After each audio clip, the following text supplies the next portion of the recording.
Glad you're watching Outnumbered. Democratic candidates making a final push on the Hawkeye state.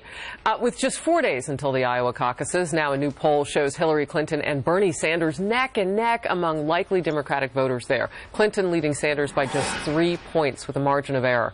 And now the Republican National Committee's communications director says anything but a resounding win in Iowa would be a loss for her. She is facing a 74-year-old gadfly socialist from Vermont, and they're neck and neck. She had this thing put away months ago, talked about a 50-state strategy, how they were on the march, and now they're marshaling all their resources to Iowa, and they're down double digits in New Hampshire. This is an embarrassment for Hillary Clinton.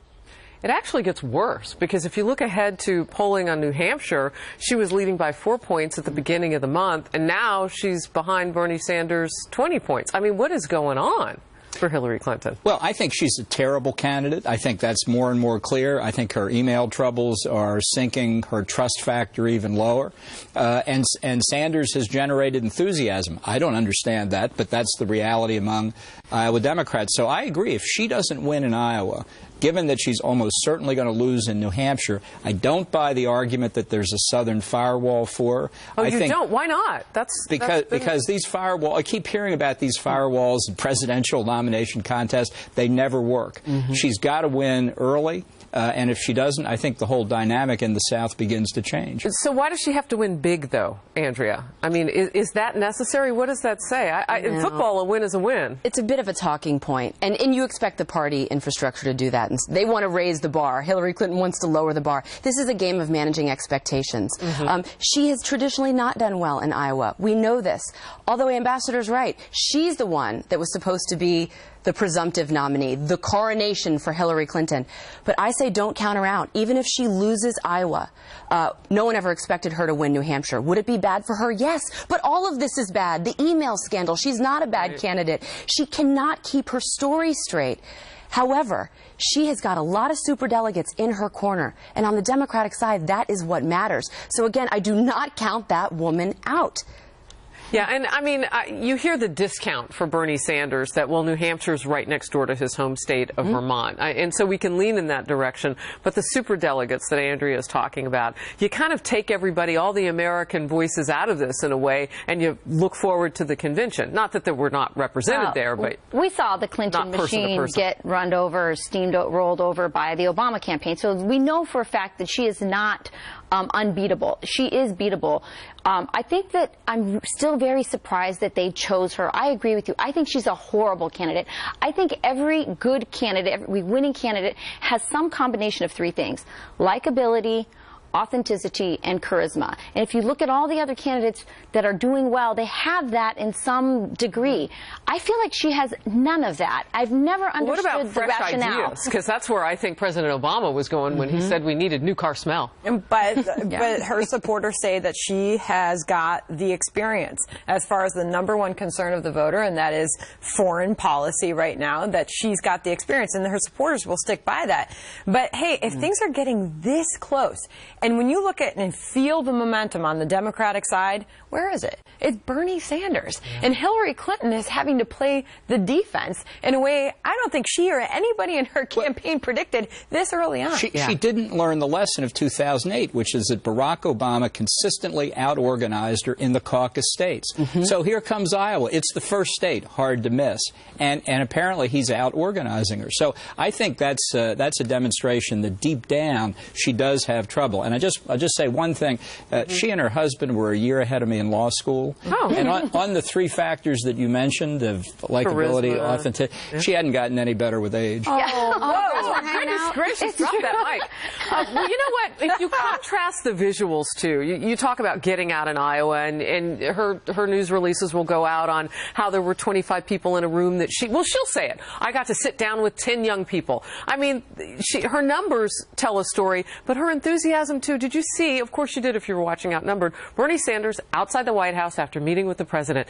He looks so joyful, like, dude took my meeting. Yeah, but it's such a different visual between the Democratic Party party is not going to let Bernie Sanders get the nomination. The exact same thing is happening on the left, it's happening on the right. And I have to say, I respect the Sanders supporters. I do.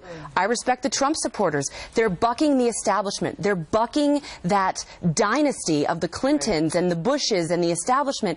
They're committed, they're passionate, but I just think the party infrastructure on the left will not let her get ahead, even if she's indicted. Even if she's indicted. What happens to the voters' voice? I think Ambassador just wanted to let everybody know that Bill and Hillary are older than him.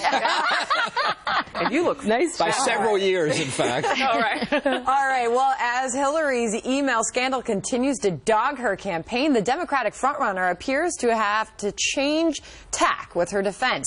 In a meeting with Iowa's Quad City Times editorial board, Clinton explained that she does believe her use of a private email server while Secretary of State was a mistake, but only because of the way other people reacted to it. That seems to contradict some of her previous statements.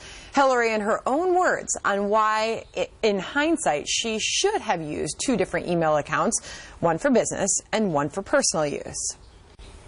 I just think that it was a mistake not to have used two, because it's caused all of this, all of this uproar and commotion.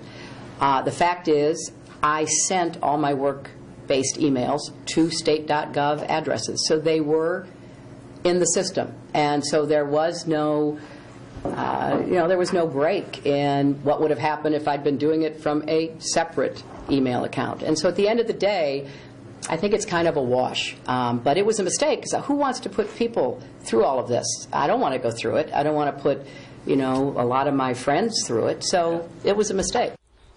Meantime, we're also learning that Clinton's chief of staff at the State Department, Cheryl Mills, lost her personal BlackBerry on which she sent emails that state has determined contained classified information. So, Ambassador, aside from all that risk that she put us at using her private email server, she says she regrets it just because of all this stuff going on now.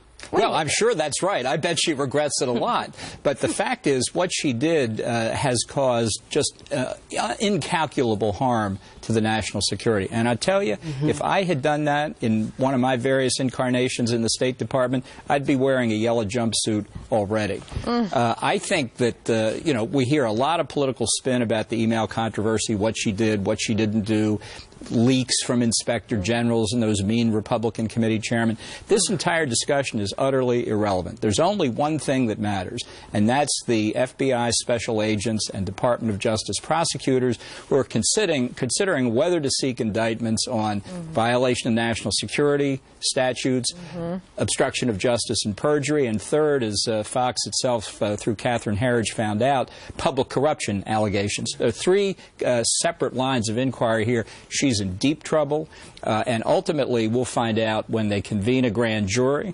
or if she gets indicted. I think if they convene a grand jury and call her to testify, of course she'll refuse and take the Fifth Amendment, which she's entitled to do. That is the end of her campaign if that happens. I'm curious. Robert Gates has said here recently that likely she was hacked because, the State Department and other, we've seen other hackings in our administration. He says it happens, unfortunately, all the time.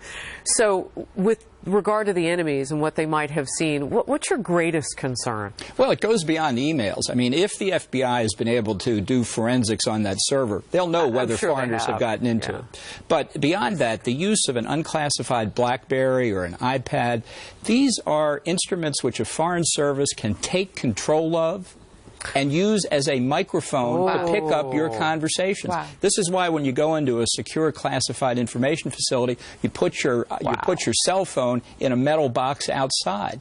And she was talking on these unclassified phones for 4 straight years. The risk here is much greater than a mere few thousand classified emails. So what you're saying is that if the DOJ and the FBI are doing their job correctly, what she should be asking President Obama for is not a presidential endorsement. She should be asking for a presidential pardon. You're saying that these are absolutely, you know, certifiably breaches of national security. And the people in the Justice Department and the FBI who handled this believe, many of them, that General Petraeus got off with a slap of the wrist. Now, you can agree or disagree with that or not, but they believe if you can't prosecute high-level people who violate the national security statutes, then you can't prosecute the little guys. And if that happens, we're really at sea. This is extraordinarily serious. Forget the politics. Dismiss the politics entirely. As a legal matter, she is in real jeopardy. All right.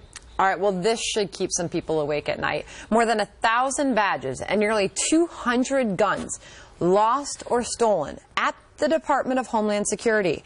How on earth does that happen? Plus, college students from around the country attending a 4-day event on the burdens of white privilege. And guess what? Some of your tax dollars are covering the cost of this.